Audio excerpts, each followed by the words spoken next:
Hello बच्चों, चलिए प्रश्न को देखते हैं। दिया गया प्रश्न है कि एक द्रव को सील बंद पात्र में निश्चित ताप पर इसके वाष्प के साथ साम्य में रखा जाता है। पात्र का आयतन अचानक बढ़ा दिया जाता है।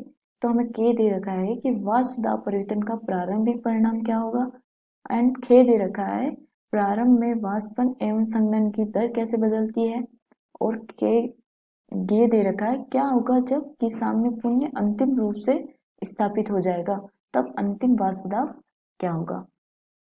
तो हमें क्या दे रखा है कि एक द्रव है और उसको क्या दिया गया, सील बंद पात्र में निश्चित ताप पर इसके वाष्प के साथ साम्य में रखा जाता है।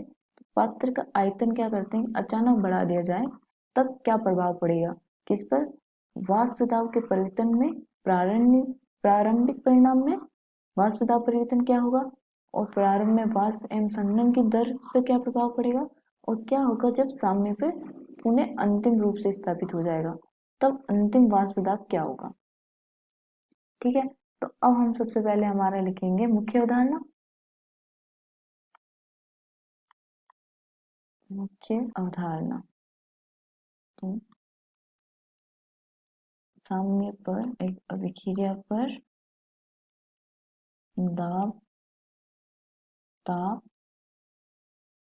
व आयतन का प्रभाव। तो हमें पता होना चाहिए अगर किसी अभिक्रिया में हम किसी दाब या आताप या आयतन को बढ़ाया या घटाया जाए तो उस पर क्या प्रभाव पड़ता है।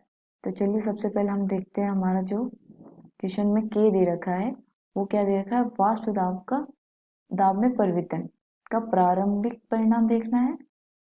तो के क्या हो जाएगा, इसमें बोला है कि आयतन को क्या बढ़ा रहे हैं हम, वी आयतन होता है, बढ़ा दिया जाता है। तो अगर ये हमारी जो द्रव है जो अभिक्रिया कर रहा है वो हमारा आदर्श विलयन है, तो वो क्या करेगा, पी वी बराबर एन आर टी का अनुसरण करेगा। तापमान हमने पहले ही कांस्टेंट बोल दिया है क्वेश्चन में। तो हमारा जो पीवी हुआ है, पी किसके समानुपाती है, व्युत्क्रमानुपाती किसके हो जाएगा, आयतन के। तो आयतन बड़ा है तो हमारा जो पी दाब होगा, वाष्प दाब, वो क्या हो जाएगा, कम हो जाएगा प्रारंभिक में। तो ये हमारा के का आंसर हो गया। फिर हमारे पास आता है खे। तो प्रारंभ में वाष्पन एवं संघनन की दर निकालनी है, खे।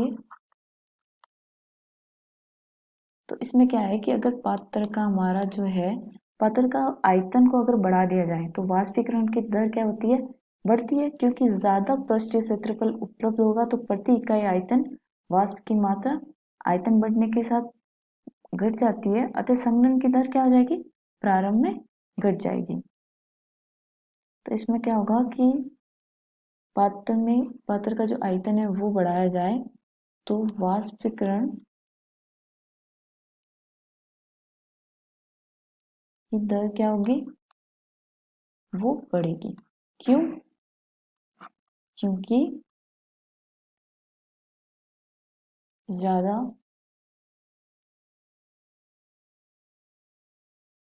पृष्ठीय क्षेत्रफल उपलब्ध होगा, इसलिए क्या होगा, वाष्पीकरण की दर क्या हो जाएगी, बढ़ जाएगी। और प्रति इकाई आयतन, प्रति इकाई आयतन में वाष्प की मात्रा आयतन बढ़ने पर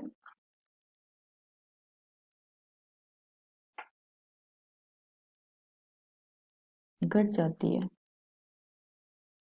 तो इससे क्या होगा, अति संघनन की दर क्या होगी, हमारी दर प्रारंभ में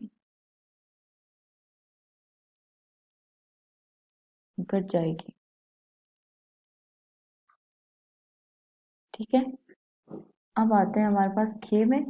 खे क्या देगा, क्या होगा जब साम्य पुण्य अंतिम रूप से स्थापित हो जाएगा, तब अंतिम वाष्प दाब क्या होगा, ये। तो वो क्या होगा, हमारा जो साम्य पे जो वाष्प दाब है अपरिवर्तित होगा, रहेगा। क्यों, क्योंकि ये ताप पर निर्भर करता है, आयतन पर नहीं। तो हमने क्या किया था, आयतन बढ़ाया था, ताप को हमने कांस्टेंट रखा था, मतलब निश्चित रखा था। आशा करती हूँ आपको समझ में आया होगा। धन्यवाद।